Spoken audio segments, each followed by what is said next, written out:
Iblis adalah musuh nyata dan abadi bagi manusia hingga hari kiamat kelak.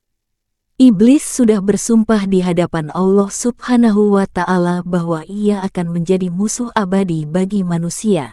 Iblis bersumpah, "Ya Tuhanku, oleh sebab Engkau telah memutuskan bahwa aku sesat, pasti aku akan menjadikan mereka, manusia, memandang baik perbuatan maksiat di muka bumi, dan pasti aku akan menyesatkan mereka semuanya." Quran Surat Al-Hijr ayat 39.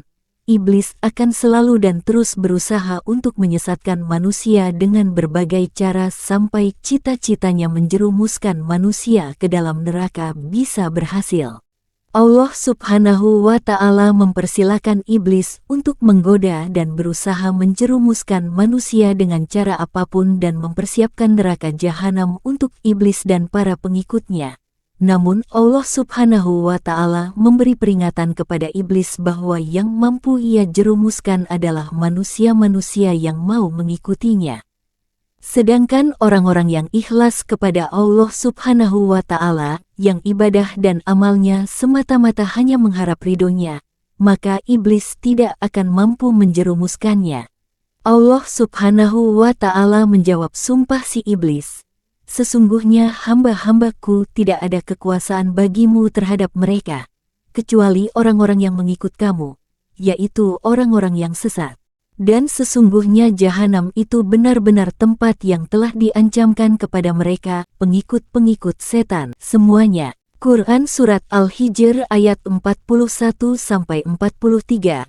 Di antara hamba Allah Subhanahu wa Ta'ala yang berhasil selamat dari godaan iblis adalah Syekh Abdul Qadir Al-Jailani rahimahullah, seorang waliullah yang sudah sangat masyhur kewaliannya. Tingkatan kewalian beliau sudah sangat tinggi hingga mencapai derajat wali kutub, tingkat kewalian yang paling tinggi. Suatu ketika Syekh Abdul Qadir Al-Jailani bercerita kepada para muridnya bahwa ia pernah mengalami sebuah kejadian, yaitu tiba-tiba muncul di hadapan beliau nur, sinar sangat besar yang menerangi segala penjuru. Lalu nampak suatu sosok dari nur tersebut seraya berkata, "Hai Abdul Qadir, aku adalah Tuhanmu. Dan aku sungguh telah menghalalkan padamu segala perkara-perkara yang telah aku haramkan."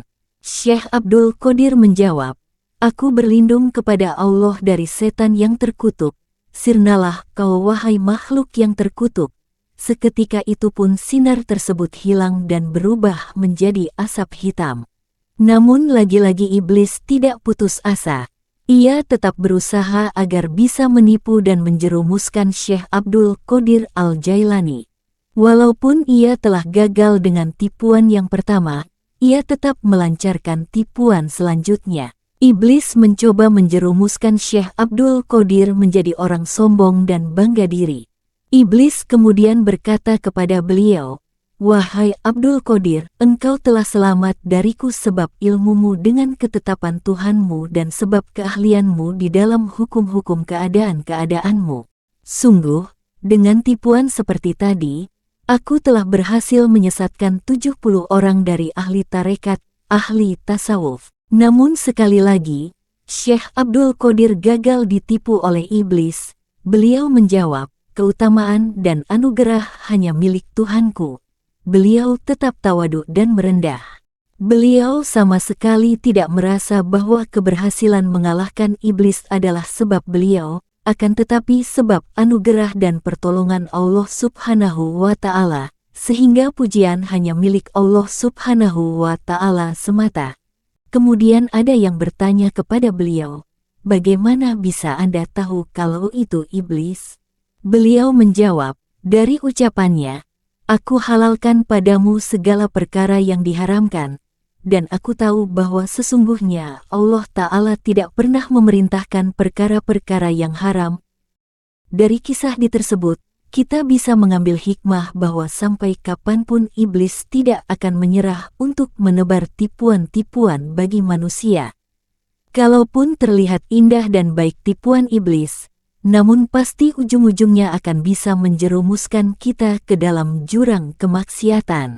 Mungkin yang muncul di benak kita, bagaimana cara kita bisa mengetahui bahwa apa yang kita alami adalah tipu daya setan? Kita bisa belajar dari kejadian yang dialami oleh Syekh Abdul Qadir Al-Jailani. Beliau mengetahui bahwa sinar itu adalah iblis sebab beliau mengukurnya dengan Al-Quran. Sehingga, jika kita ingin mengetahui apa yang kita alami, maka kembalikanlah kepada Al-Quran, hadits, pendapat para ulama, dan ilmu-ilmu syariat. Apapun yang sesuai berarti itu benar dan ajaran yang baik. Sedangkan yang bertentangan berarti itu dari iblis dan sudah pasti menyesatkan. Dan yang paling penting lagi yang tidak boleh kita lupakan adalah selalu memohon kepada Allah Subhanahu wa Ta'ala agar dijaga dan diselamatkan dari godaan dan tipu daya iblis dan setan.